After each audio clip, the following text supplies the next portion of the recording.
collaboratively, we have over 80 years worth of experience in as founders. And we help companies grow very, very quickly within 60 days. So ultimately, it's about utilizing it to make your job smarter, better, more efficient. Well, hello and welcome everyone to another session at the Dubai Fintech Summit. This is not an AI powered session, but yes, we are going to talk a lot more about how AI is shaping this industry.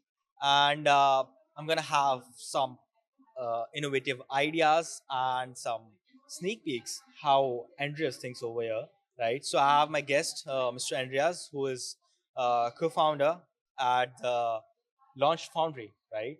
So That's right. you have a great, immense career in strategic marketing and digital transformation, and then you founded an AI studio, right?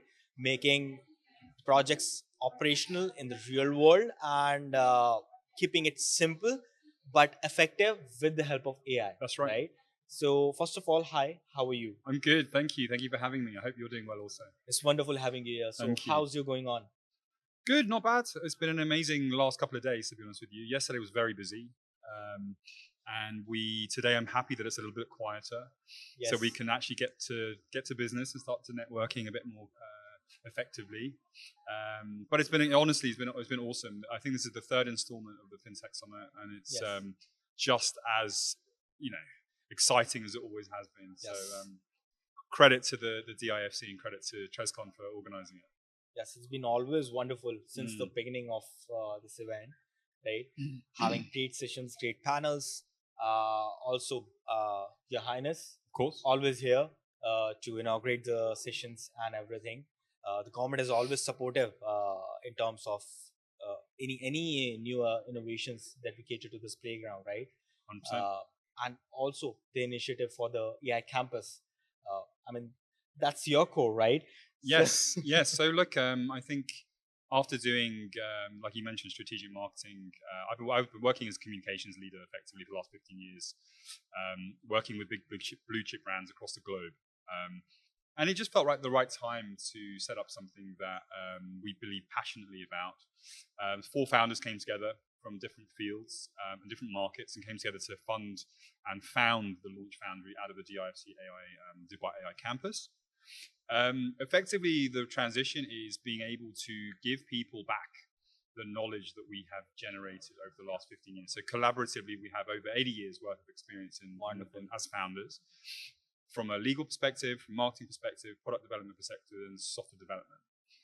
And we recognized that there was a huge gap in the market, especially for startups that need support end to end. They don't want to go to an agency. They don't necessarily want to go to an investor or an incubator or an accelerator. They want to be able to understand what the issue is at hand and have somebody there to support them as part of their team.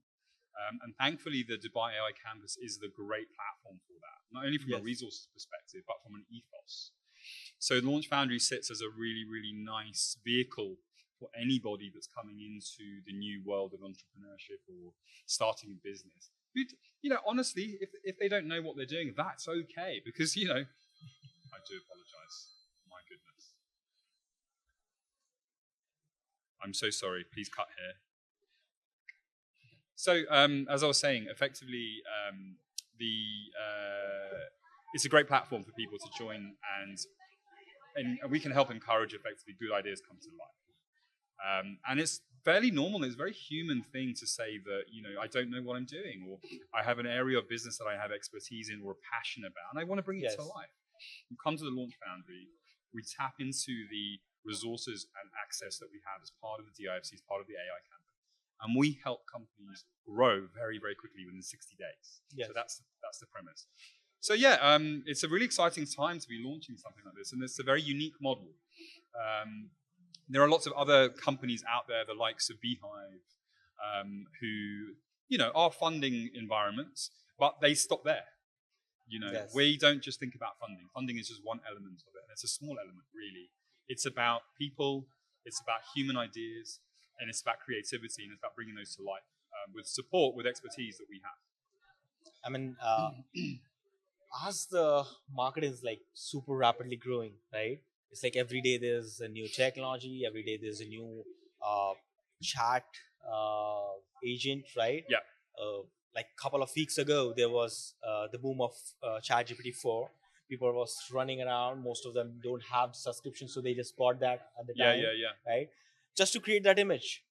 Some of maybe Ghibli or Disney or Pixar, but that just was the trend, right? Mm. They didn't actually realize that AI has moved so forward that it can actually read the compositions, read different set of lightings within an image, and actually create and redefine the same set of image into a different model.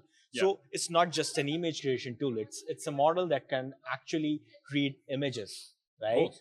And that's where the whole development is going further, right? If you're talking about the rapid growth of AI, what makes you jump into this whole ecosystem, and what's your key take in this? Really good question. And look, the evolution is fast, and it's something that most companies can't actually keep up with, and most people can't Yes. keep up with. My gut says that as human beings and as creators or innovators, using AI as an enablement, it's another paintbrush in the toolkit, right, of a painter. Yes. It helps you get to the end point faster. The human element will never be removed, right? So Exactly. ultimately, it's about utilizing it to make your job smarter, better, more efficient, more colorful. Yes. You give the example of cinematography or building art and designing images. I think that's an exceptional capability that AI is flourishing in at the moment. Where it will go, I'm not sure. Do we see a world where full films will be built through AI? I doubt it, because at the end of the day, you still need directors, cinematographers, producers building movies, building art for the people, for Yes. people to enjoy. And I don't think computers and AI will ever replace that.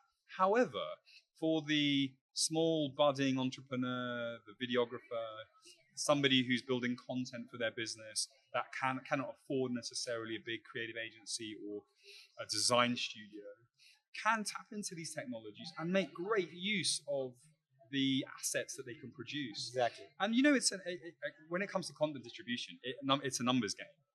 LinkedIn say you have to deliver at least 3 pieces of content per day in order for the algorithm to pick you up and drive momentum. In order to deliver 3 pieces of content per day, you need support.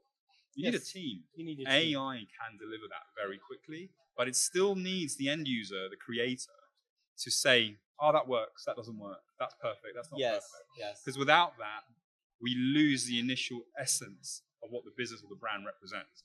But to answer your question, it will keep moving fast.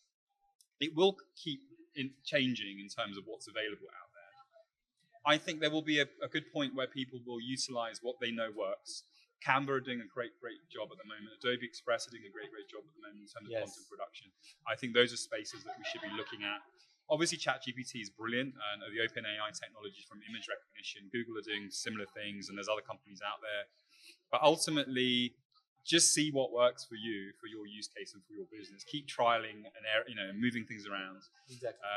But yeah, let's see. The future's bright. The future's really bright for Yes. content production.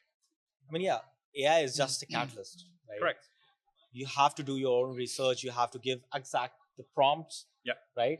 Prompts are not going to be written by itself, right? Correct. It could be my prompt could be different. Your prompt could be different. So the same module can give different result depending on how the human interacts. Of course. Right. So that's the whole core. It's not going to replace anybody. It's 100%. going to make your work better way. Definitely.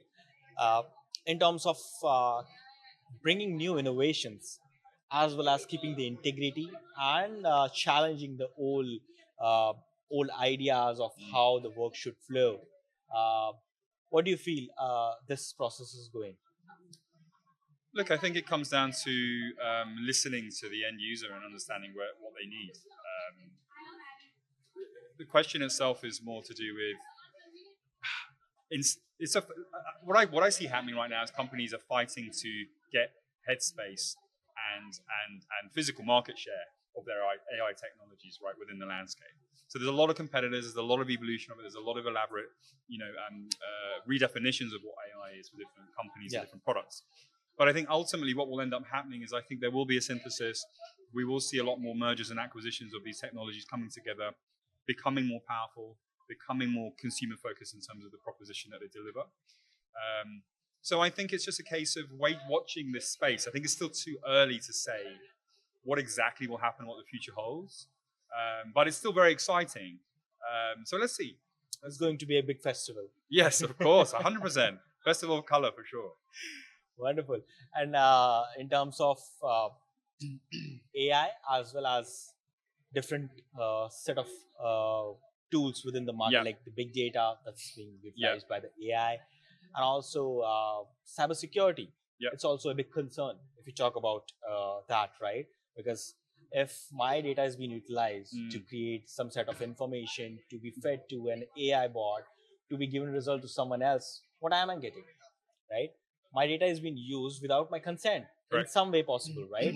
So that's a threat for cybersecurity. So cybersecurity is going to create guardrails in this situation. So that's going to somehow shrink down the data for any model.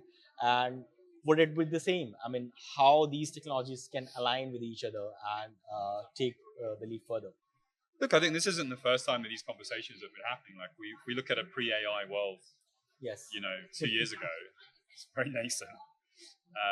The conversations around GDPR, data security, privacy, consent, and they're still front and center now. Okay, it's about striking a balance. Yes, we need to be able to secure the data and livelihoods of our data that is ours, right? We need to make sure that it is in our hands, but we also need to be able to expose it in a way that is consenting and useful in terms of intent for customers and for businesses to flourish. Okay, we're lucky that we live in the UAE and we have a government here and a ministry here and regulational authority that is striking that balance. Working really, really hard with the players in the market, the big players of AI, but also the ministries and the government to make sure that data is protected.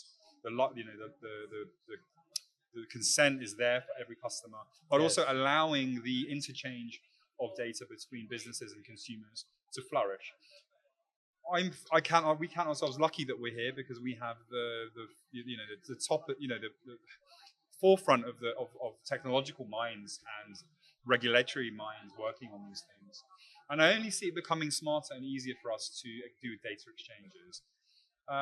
Even in this post-GDPR world, people want to give their data away because they know that they're going to get something back from the brand. And whether it's incentivization, whether it's loyalty, whatever it might be, I just think this is just an evolution of that conversation. I don't think there's anything new. It's still a gray space, though. And they still need to write down what those doctrines are and what those guidelines will be, or those guardrails. Make sure it's ethical. Exactly. And ethics is a huge component of this. We see a lot of fake news. We see a lot of deep fake images. That's going to be the biggest headache, I think, for intellectual property. But I think people generally, and I say this with all my experience, be careful with what you're doing in that space. Don't give away anything like that. Think about what you're doing that benefits you and benefits other people. Always think with good intentions, because you don't want to be playing in a space that's the dark arts, should we say, of AI. Exactly. As fun as it can be, keep it behind closed doors. Wonderful. That's the core statement we are gonna end it with, right? So thank you so much, Andreas, for giving us this time and all the grateful insights, and especially the AI studio that you built, right? It's wonderful having you here and wonderful talking to you. Thank you so much. See you soon. Till the next time. Till the next time.